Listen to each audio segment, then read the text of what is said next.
소연평도 인근 해상에서 실종됐다가 북한에 피격돼 숨진 어업 지도원의 시신을 찾기 위한 수색이 8일째 이어졌지만 성과는 없었습니다. 군 당국은 실종 다음 날 북한 해역에서 어업 지도원을 발견하고도 적극적인 구조 활동을 하지 않았다는 비판에 대해 당시 북한이 구조하려는 정황을 보이다가 갑자기 총격을 가했기 때문이라고 해명했습니다. 첫 소식 유승열 기자입니다. 서해상 북한 수역에서 피격돼 숨진 공무원 이모 씨의 시신 수색이 8일째 바다와 하늘에서 이어졌습니다. 해경과 해군은 시신이나 소지품이 서해 북방한계선 남쪽 지역으로 떠내려올 가능성에 대비해 연평도 서쪽에서 소청도 남쪽까지 수색을 벌이고 있습니다. 8개로 나눠진 수색 구역에 해경과 해군 함정 36척과 항공기 6대가 동원됐습니다. 인천시 옹진군에서도 어업 지도선이 수색에 참여했고 연평도 어민들도 지원에 나서고 있습니다. 또한 옹진군 어민들도 사고 발생일부터 자발적으로 10여 척의 어선으로 수색 작업을 적극 돕고 있습니다. 이런 가운데 소청도 해상에서 발견된 구명조끼로 추정되는 물체는 주황색 플라스틱 부유물로 확인됐습니다.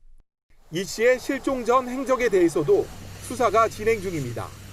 해경은 이 씨가 근무한 어업 지도선에 공용 PC를 분석하는 한편 실종 당시 구명조끼 착용 여부에 대해서도 재확인 중입니다.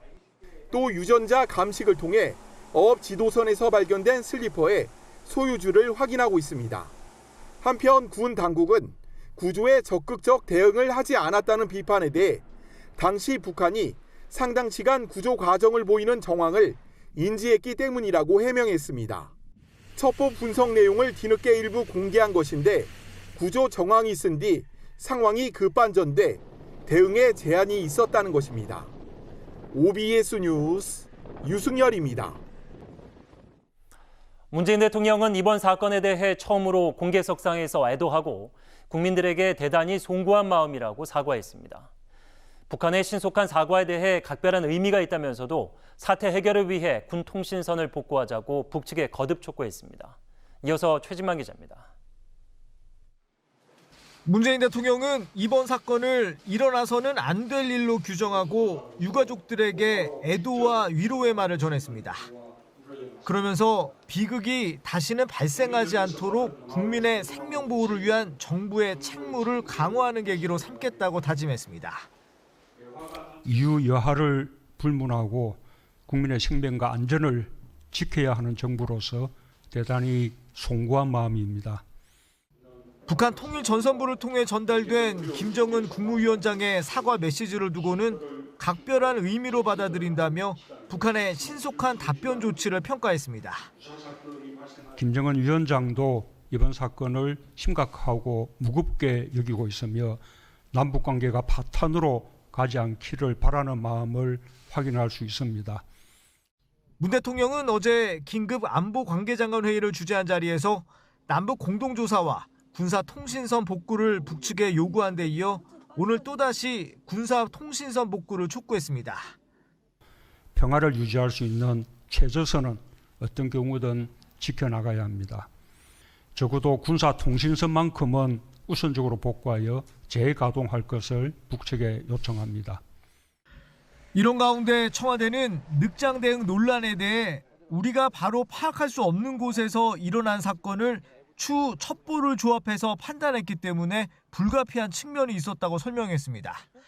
그러면서 이번 사태를 이유로 남북의 대결을 조장하는 주장이 다시 고개를 들고 있어 우려스럽다며 자제를 촉구했습니다. OBS 뉴스 최진만입니다.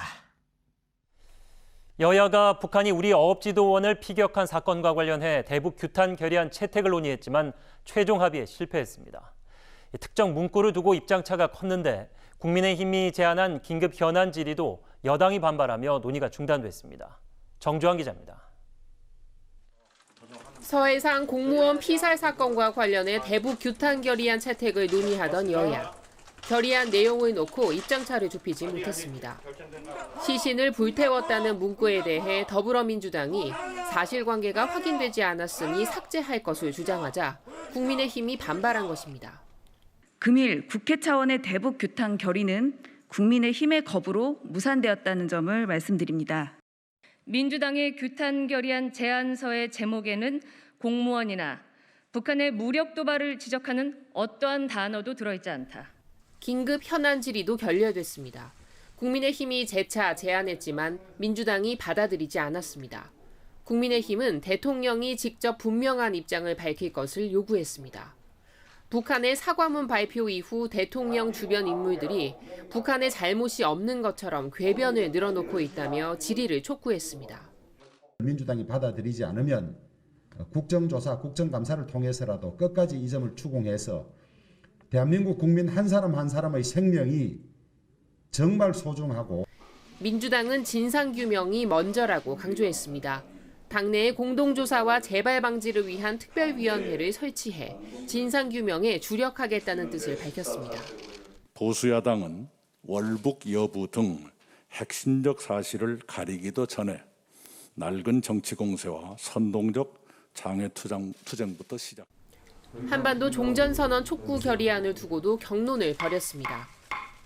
결의안은 상임위 회부 50일이 지나 자동 상정됐지만 야당이 부적절하다고 반발하며 안건조정위원회에 넘겨졌습니다. OBS 뉴스 정주환입니다.